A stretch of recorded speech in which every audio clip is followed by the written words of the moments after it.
नमस्कार दोस्तों। स्वागत है आपका मेरे चैनल सुनहरी कहानियाँ में। आइए सुनते हैं आज की कहानी लैला, जो मुंशी प्रेमचंद द्वारा लिखी गई है। कहानी की शुरुआत करते हैं। कौन है लैला? वह कहाँ से आई है? यह सब किसी को मालूम न था। तेहरान की चौक पर एक रोज लोगों ने एक खूबसूरत सुंदरी को हाथों में डफली लिए गजल गाते और झूमते देखा। देखते ही देखते पूरे तेहरान में एक खूबसूरत महिला की चर्चा होने लगी। वह कोई और नहीं बल्कि लैला थी। लैला की सुंदरता को लफ्जों में बताने के लिए शायद शब्द कम पड़ जाएं। उसकी सुंदरता की मात्र कल्पना ही की जा सकती थी। लैला किसी रंग बिरंगे फूल से कम न थी। उसकी आवाज बांसुरी की मधुर धुन की तरह थी। जब लैला मस्ती में गाती थी उस समय पूरा वातावरण खुशनुमा हो जाता था। लैला कविता, गीत, संगीत और सुंदरता की मनोरम मूर्ति सी थी। वह अपने गीतों में आने वाले वक्त का हाल सुनाती थी। कहती थी, एक समय आएगा जब युद्ध संघर्ष का अंत हो जाएगा। देश में प्रेम संतोष का राज होगा। वह गीतों के जरिए राजा से सवाल भी करती थी और सोई हुई प्रजा को भी जगाती थी। सारा तेहरान की उसकी अदा पर फिदा था।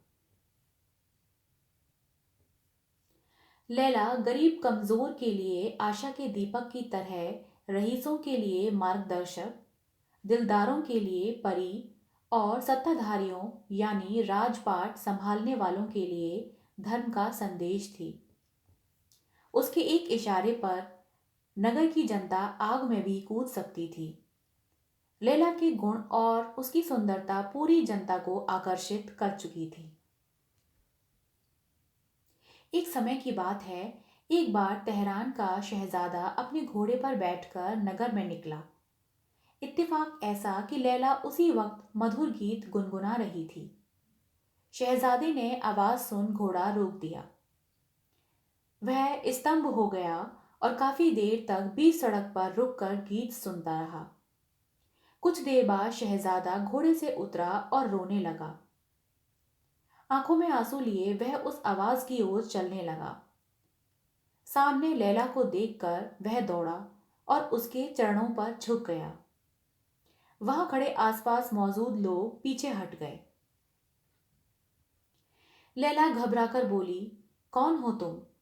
शहजादे ने कहा, गुलाम हूं तुम्हारा।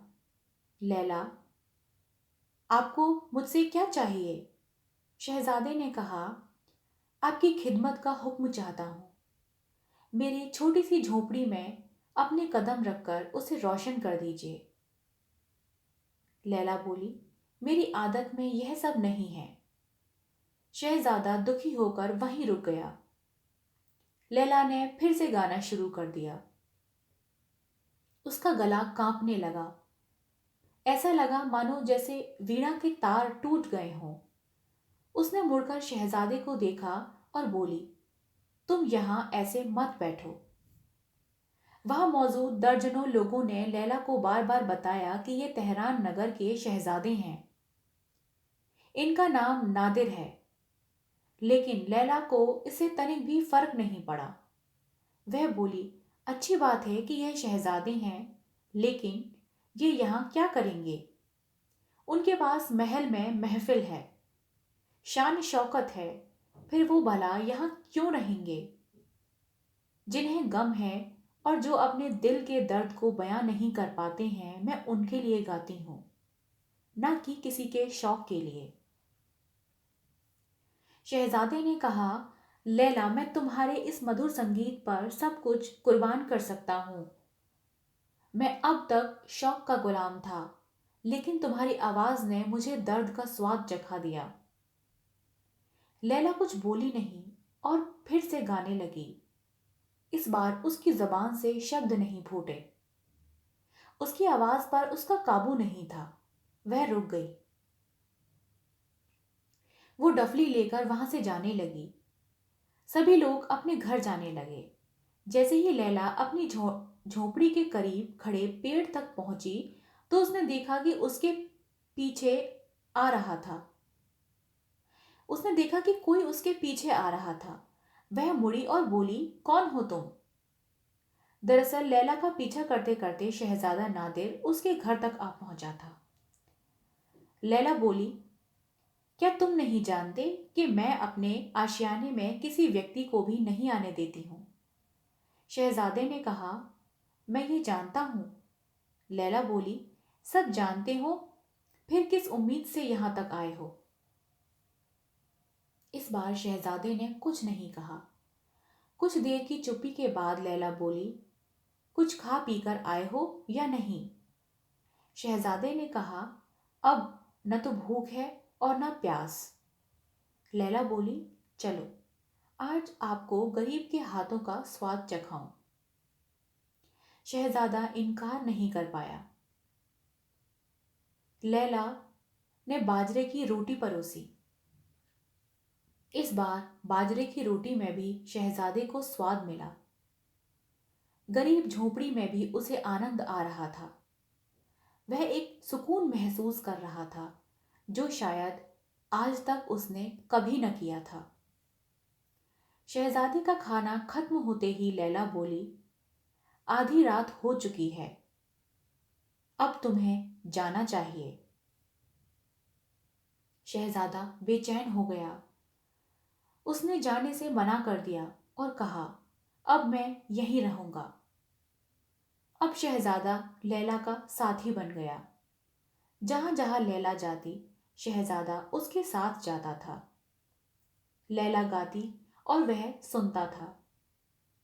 जब यह खबर बादशाह को लगी तो उन्होंने शहजादे को बहुत समझाया, लेकिन शहजादे ने किसी की न सुनी।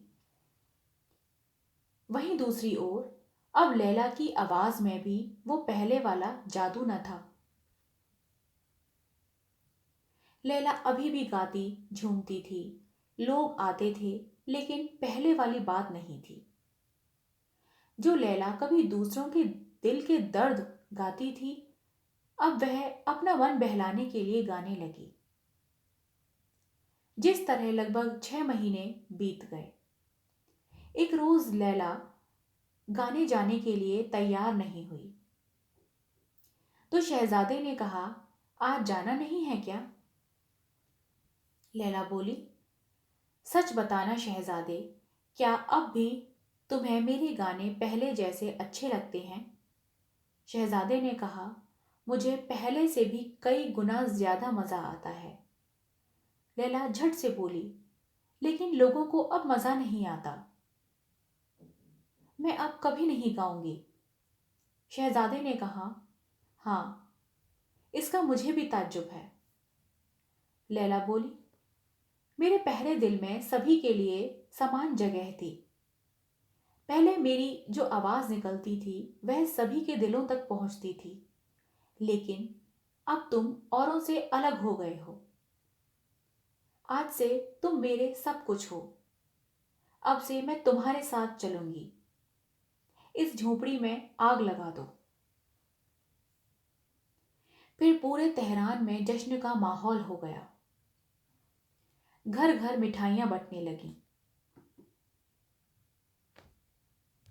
शहजादे और लैला का विवाह हो रहा था।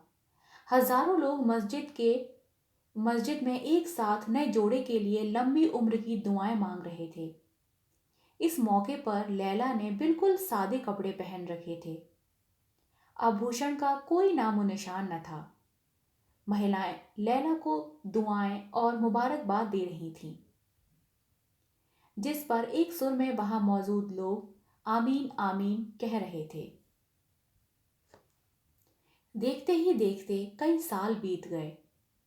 शहजादे नादिर अब नगर के बादशाह बन चुके थे और लैला उनकी मल्लिका। उस दौर से पहले ईरान का राजपाट कभी इतना अच्छा नहीं था। बादशाह नादिर और मल्लिका लैला दोनों ने अपनी प्रजा को अपने करीब मानते थे और उनका हमेशा भला सोचते थे। नादिर राजसत्ता की वकालत करता तो लैला प्रजा की ओर से दलील देती। जब कभी राजपाट से थोड़ा वक्त मिलता तो दोनों एक साथ गाते बजाते थे। कभी नादिर लैला की मान जाते तो कभी लैला नादिर की सुन लेती। यह उनके सुखी जीवन यह उनके सुखी वैवाहिक जीवन का उसूल था। उस समय जब बादशाह और महलों में एक से अधिक बेगमों का बोलबाला हुआ करता था, उस वक्त तेहरान के बादशाह पर लैला का एकमात्र अधिकार था। लैला ने राजपाट की सारी कमान अपने हाथों में रख ली थी। अब सारा धन प्रजा के हित में खर्च किया जाता था। सब बढ़िया था, किंतु प्रजा मन ही मन संतुष्ट नहीं थी। उन्हें ये डर था कि अगर ऐसा ही हाल ज्यादा दिन तक चला तो वो दिन दूर नहीं कि राजा प्रजा का भेद खत्म हो जाएगा। लैला और नादिर के लाख समझाने के बावजूद भी दोनों वर्गों का भेद मिटाने का नाम नहीं ले रहा था। लड़ाइयां और विवाद बढ़ते जा रहे थे। सामंत और ऊंचे वर्ग के लोग बादशाह नादिर को मारना चाहते थे, जबकि वहां की प्रजा लैला के दुश्मन बनती जा रही थी। पूरे राज्य में अशांति का वातावरण था। एक रोज रात के समय बादशाह और मल्लिका आराम गाह में थे। शतरंज की बाजी चल रही थी। नादिर ने कहा, लैला, अब तुम्हारा प्यादा गया।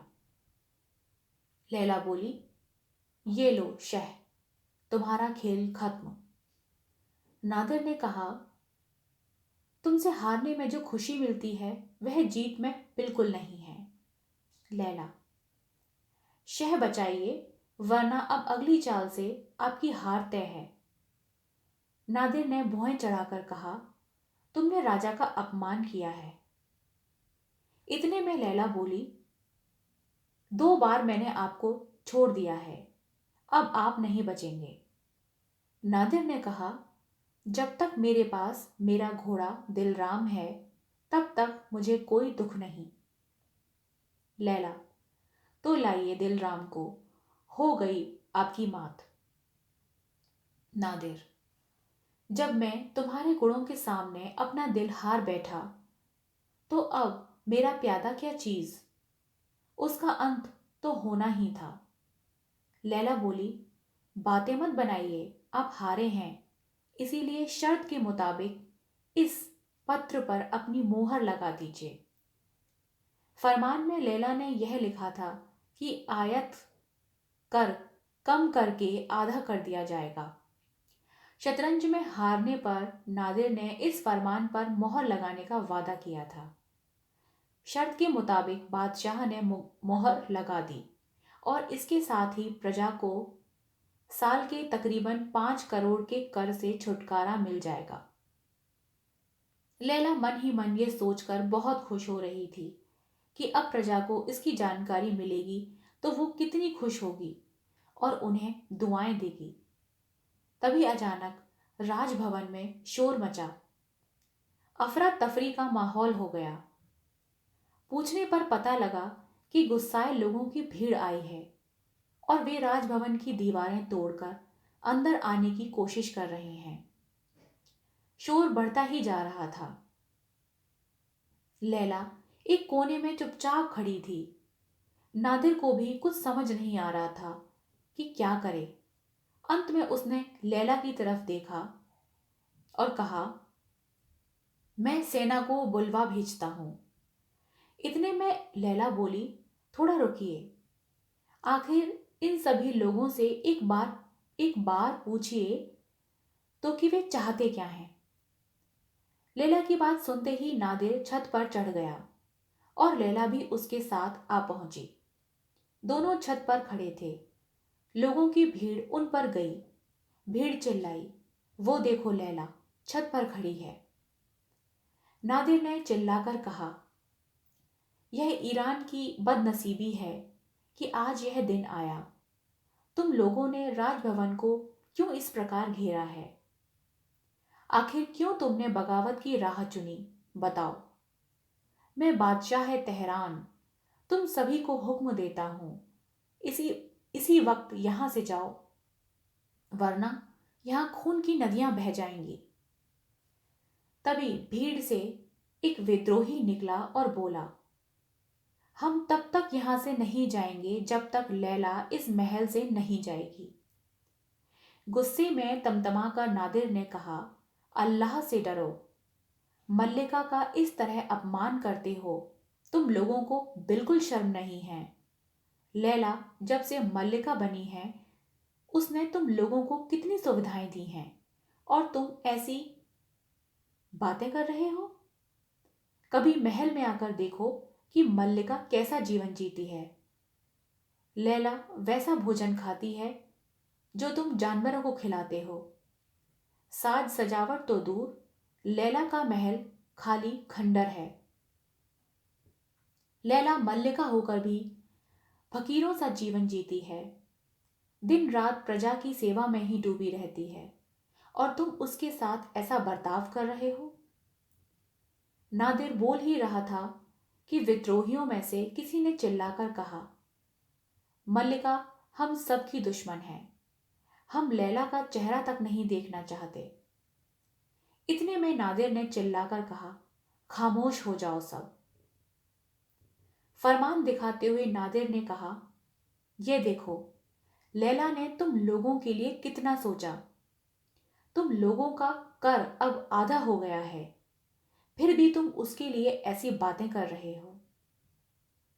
हजारों लोग एक साथ बोले, यह तो बहुत पहले ही माफ होना चाहिए था। हम अपनी मल्लिका के रूप में इसे स्वीकार नहीं कर सकते। बादशाह को समझ नहीं आ रहा था कि वह क्या करे। उसे इस हाल में देख लैला बोली, अगर अल्लाह की यह मर्जी है तो मैं डफली बजाऊं और गाना गाकर गुजर बसर करूं तो मुझे इस बात का कोई दुख नहीं है। मैं फिर से एक बार अपनी आवाज से जनता का दिल जीत लूंगी। नादिर लैला को खोना नहीं चाहते थे। उसने घबराकर मीनार की घंटी बजाई ताकि सैनिक बाहर मदद के लिए आए और भीड़ को खाली कराएं, लेकिन ऐसा नहीं हुआ। नादिर ने फिर दूसरी घंटी बजाई, इस बार भी कोई सैनिक बाहर नहीं आया। बादशाह नादिर ने तीसरी घंटी बजाई, एक भी सैनिक बाहर नहीं निकला। नादिर ने सिर पर हाथ रख लिया।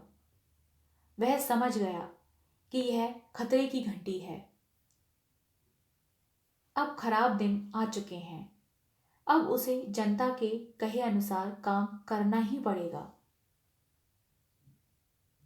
लैला नादिर को अपनी जान से भी ज्यादा प्यार करता था।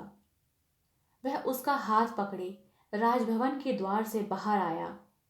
भीड़ दो हिस्सों में बट गई। नादिर और लैला रात के अंधेरे में तेहरान के रास्तों पर चलने लगे। उन्होंने मस्जिद में पनाह ली, क्योंकि उन दोनों का अब कोई आश्रय नहीं था। इस तरह दर दर भटकते भटकते पूरा साल बीत गया। दोनों ने समरकंद, बुखारा, बगदाद, हलब, काबिर, अदन, इन सारे देशों की खाक छान डाली। लैला की आवाज का जादू एक बार फिर से काम आया। उसके गाते ही पूरे शहर में एक अलग ही हलचल सी मच जाती थी। दिन भर वे गाकर लोगों का मनोरंजन करते, घूमते, खाते और कहीं रात बिताकर अगले दिन वहां से रवाना हो जाते। प्रजा के बुरे बर्ताव से उसका मन बहुत दुखी था। लैला के मन में यह बात बैठ गई थी कि आप जिनके लिए अपना सब कुछ दे देते हैं वही आगे चलकर आपके दुश्मन बन जाते हैं। जिसकी भलाई करो आने वाले दिनों में वही बुराई करता है। किसी से भी इतना दिल नहीं लगाना चाहिए। लैला के पास बड़े बड़े रईसों, बादशाहों का बुलावा आता था, लेकिन लैला किसी के यहां नहीं जाती थी। इधर ईरान में शासन व्यवस्था अनियंत्रित थी। लोगों से तंग होकर रईस धनवानों ने भी फौज जमा करनी शुरू कर दी थी। तभी राज्य में अकाल पड़ गया। लोग भूख से मरने लगे और व्यापार नष्ट होने लगा। सारा खजाना खत्म हो रहा था। जनता कमजोर हो रही थी और बड़े लोगों की शक्ति बढ़ती जा रही थी। आखिरकार एक दिन आया जब जनता ने घुटने टेक दिए। प्रजा ने जिन्हें नेता चुना उन नेताओं को फांसी दे दी गई और राज्य में रईसों का दबदबा हो गया। उन्होंने राजभवन पर कब्जा कर लिया। अब उन्हें नादिर की याद आने लगी। शक्तिशाली रईसों को लगा कि बीते समय में जो कुछ हुआ उसके बाद नादिर और लैला का जनता के लिए प्रेम मर गया होगा। अगर वे दोबारा सिंहासन पर बैठे तो भी शक्तिशालियों का ही सुना जाएगा। इस उद्देश्य के साथ वे नादिर और लैला को मनाने के लिए निकल पड़े। शाम का वक्त था। लैला और नादिर एक पेड़ के नीचे बैठकर आराम कर रहे थे। दोनों एकदम चुपचाप प्रकृति की सुंदरता को निहार रहे थे। तभी उन्हें लगा कि घुड़सवारों का काफिला उनके करीब आ रहा है। नादिर झटके में उठा और देखने लगा। तभी एक घुड़सवार उनके करीब आया और रुककर सलाम किया। नादिर का चेहरा खिल गया। वह लैला की ओर देखकर चिल्लाया, यह ईरान का आदमी है। इस बीच वह समझ नहीं पा रहा था कि यह सब क्या चल रहा था। लैला चिल्लाकर बोली, सावधान हो जाओ और अपनी तलवार संभाल लो, क्या पता इसकी जरूरत पड़ जाए। घुड़सवारों ने एक साथ नादिर को फिर से सलाम किया। इस बार नादिर खुद को रोक नहीं पाए और उन्हें गले से लगा लिया। घुड़सवार बोले, बादशाह, देश अपने स्वामी को खोज रहा है, आप हमारे साथ चलिए। नादिर ने कहा, एक बार आप लोगों ने हमारी इज्जत ले ली है, इस बार क्या जान लेंगे? मैं यहां बहुत ही आराम से हूं, मुझे परेशान मत कीजिए। लोगों ने बार बार साथ चलने की गुहार लगाई, लेकिन नादिर एक ही रट लगाए था। काफी मिन्नतों के बाद वह साथ जाने के लिए तैयार हो गया। तभी लैला बोली, तेहरान की प्रजा मुझसे नाराज थी, आपसे नहीं। आप भले ही उन्हें माफ कर दें, लेकिन मैं नहीं। लैला के मुंह से ऐसी बातें सुनकर नादिर हैरान रह गया।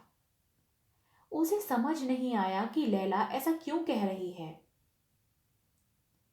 लेकिन उसने कुछ नहीं कहा। दूतों के साथ दोनों तेहरान के लिए चल पड़े। नगर पहुंचते ही शक्तिशाली लोगों ने उनका जोरदार स्वागत किया, जबकि गरीब कमजोर लोग चीख पुकार कर रहे थे। लैला को अब इससे कोई फर्क नहीं पड़ता था। जिन लोगों की तकलीफ देखकर एक वक्त में लैला का कलेजा फटता था, अब उनकी जीने मरने से लैला को कोई मतलब न था। नादिर जब भी प्रजा की भलाई का काम करता, लैला उसमें बाधा डाल देती थी। 3 साल इसी तरह बीत गए और प्रजा की स्थिति दिनों दिन बिगड़ती जा रही थी। एक रोज नादिर शिकार पर निकला। शिकार के दौरान वह रास्ता भटक गया और अपने साथियों से बिछड़ गया। वह जंगल में काफी देर तक भटकता रहा, लेकिन उसे महल लौटने का कोई रास्ता न सूझा। अंत में वह खुदा को याद करते हुए एक रास्ते पर निकल पड़ा। सोचा कि कोई बस्ती या घर दिखे तो रात में आसरा लेकर सुबह महल का रास्ता पूछ लौट आऊंगा। मीलों चलने के बाद उसे एक गांव दिखा, जहां मात्र 3-4 ही घर थे। तभी उसकी नजर वहां मौजूद एक मस्जिद पर पड़ी। बहुत रात हो गई थी, इसीलिए बादशाह नादिर ने वहां रात बिताने की सोची। वहां एक फटी चटाई पड़ी थी। नादिर उसी पर सो गया। अचानक आहट हुई और नादिर चौंक गया। उसने आंखें खोली और एक बूढ़े को सामने पाया। नादिर ने देखा कि वह बूढ़ा व्यक्ति सुबह की नमाज पढ़ रहा था। नादिर इतना थका था कि उसे पता ही नहीं चला कि सुबह हो गई। वह शांत उस बूढ़े व्यक्ति को नमाज पढ़ता देखता रहा। बूढ़े ने नमाज पढ़ने के बाद दुआ मांगी। बूढ़े ने हाथ उठाकर कहा, ऐ खुदा, तू गरीबों का मददगार है, बेसहारों का सहारा है। तू इस क्रूर बादशाह का अत्याचार देख रहा है। तू देख रहा है कि कैसे वो एक औरत के इश्क में इतना डूब गया कि अपनी प्रजा तक को भूल गया। खुदा, तू उसे अपने पास बुला ले, या तो फिर हमें अपने पास बुला ले। ये यातनाएं हमसे और न सही जाएंगी। ईरान अब इस अत्याचार से तंग आ गया है। आज से पहले बादशाह नादिर ने अपनी ऐसी आलोचना कभी न सुनी थी। दुआ के लफ्ज सुनकर बादशाह नादिर का खून सूख गया। उसे समझ नहीं आया कि वह क्या करे। नादिर वहीं सोया रहा, वह हिला भी नहीं। घटना के एक सप्ताह बाद तक नादिर सभा में नहीं आया। साथ ही उसने किसी सेवक से भी मुलाकात नहीं की। कमरे में पड़ा सोचता रहा कि आखिर क्या करूं। लैला से नादिर की यह हालत देखी नहीं जा रही थी। वह कई बार उसके पास जाकर पूछती कि आखिर बात क्या है, क्यों वे इस तरह से बर्ताव कर रहे हैं। नादिर उसकी गोद में सिर रखता और रोने लगता। वह चाह कर भी कुछ नहीं बोल पा रहा था। कई दिन तक मन ही मन व्याकुल होकर अंत में उसने सोचा कि प्रेम अमर है। मैं और लैला दिल से जुड़े हैं। मुझे इस बादशाहत का लोभ नहीं। मैं लैला के बिना नहीं जी सकता। वह कमरे से निकला और दौड़ते हुए लैला के कमरे में पहुंचा। देर रात हो चुकी थी, लेकिन द्वार खुला था। नादिर को समझ नहीं आया कि इस वक्त लैला कहाँ जा सकती है। वह डर गया। मन में कई सवाल आने लगे, लेकिन उसने आशा न छोड़ी और पूरा महल छान मारा। लैला कहीं नहीं थी। बादशाह नादिर मायूस होकर लैला के कमरे में लौट आए। हजारों बुरे ख्यालों के बीच नादिर लैला के बिस्तर पर लेट गया। तभी उसका हाथ तकिए के नीचे रखे कागज के टुकड़े पर पड़ा। नादिर ने पर्ची उठाई। वह लैला का खत था। नादिर ने पढ़ना शुरू किया।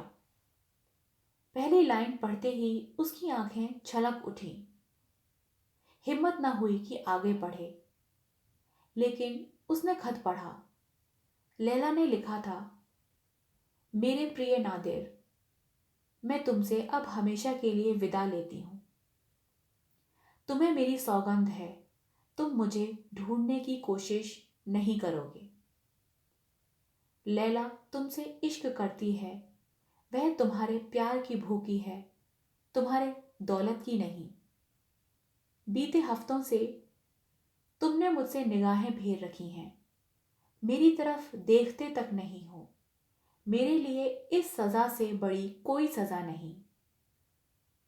मैंने अब तक जो किया केवल तुम्हारी भलाई के लिए किया। अब मैं तुम्हारे सामने भी गिर गई हूं। ये 5 साल मुझे हमेशा याद रहेंगे। मैं डफली लेकर आई थी और डफली लेकर जा रही हूं।